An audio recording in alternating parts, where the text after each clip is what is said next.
Welcome into Cozy's Ghost Adventures. Happy New Year, everybody. So today I'm going to read you guys a halfway long, halfway short story. It's not really real, but it might be. It's called Bigfoot Midnight Snack. I'm only reading it for the second time, so bear with me. On your mark.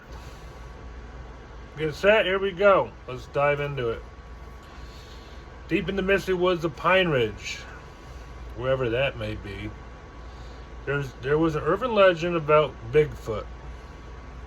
And I can tell you, for one thing, Bigfoot is real. This story, on the other hand, we'll have to see.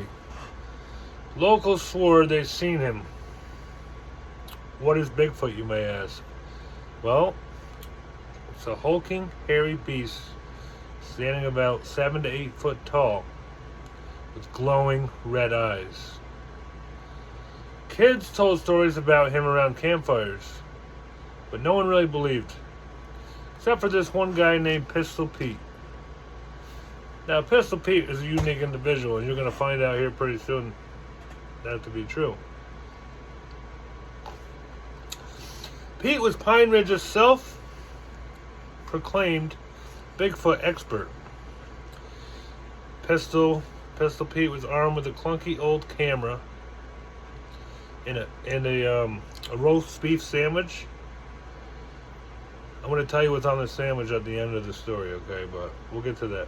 He was armed with a roast beef sandwich, which was his secret bait, he said, to lure the Bigfooted guy in. So Pete set off one moonless night, determined to prove once and for all that Bigfoot was real. As Pistol Pete trudged through the dark forest, his flashlight started flickering ominously.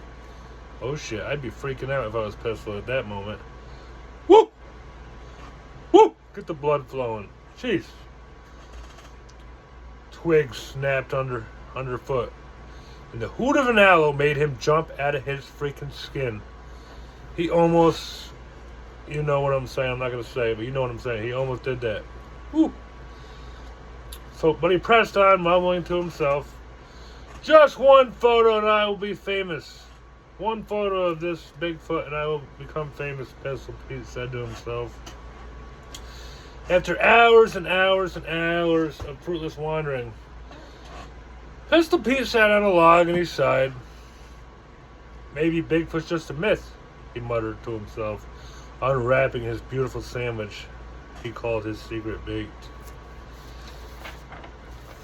All of a sudden, Bigfoot snatched it and took a huge bite.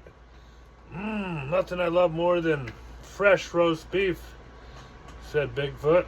He mumbled with his mouth full. It gets crazier and crazier. When I tell you guys, it just gets crazy. Then he says, my favorite.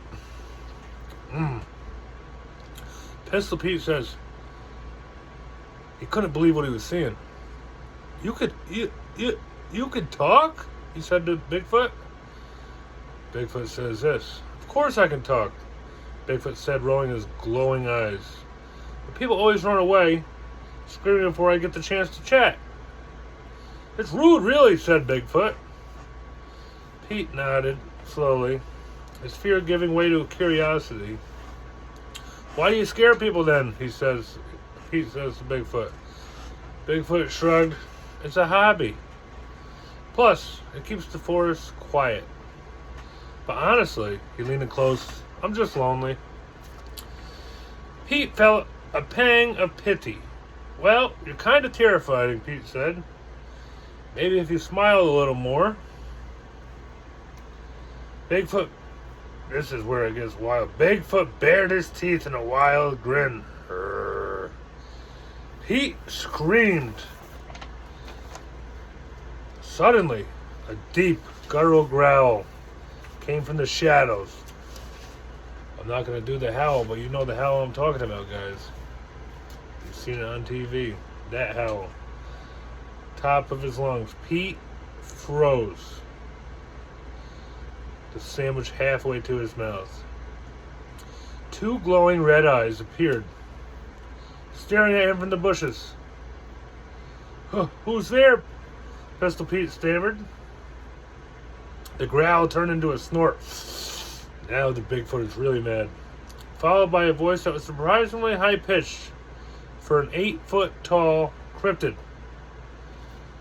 You gonna eat that? Says the Bigfoot. Pete blinked. What? The massive figure stepped into the moonlight. It was Bigfoot, all right.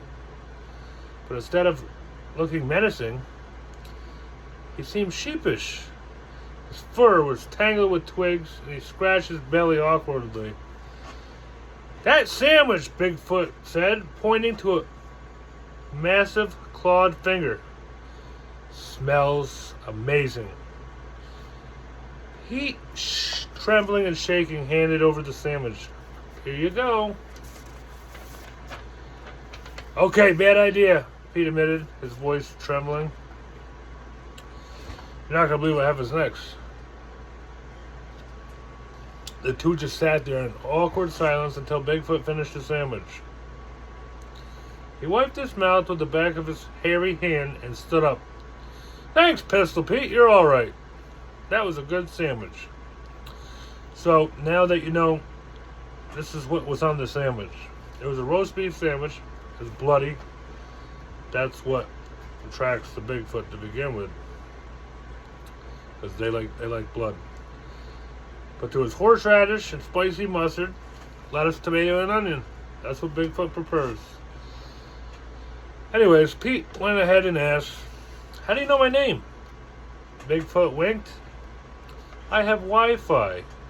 Now go home before I get the munchies again, will ya? And with that, he lumbered back into the woods, leaving Pete with the story of a lifetime and the irrational fear of roast beef sandwiches. There you go. There you go. That's the story of the Bigfoot. See you on the next one.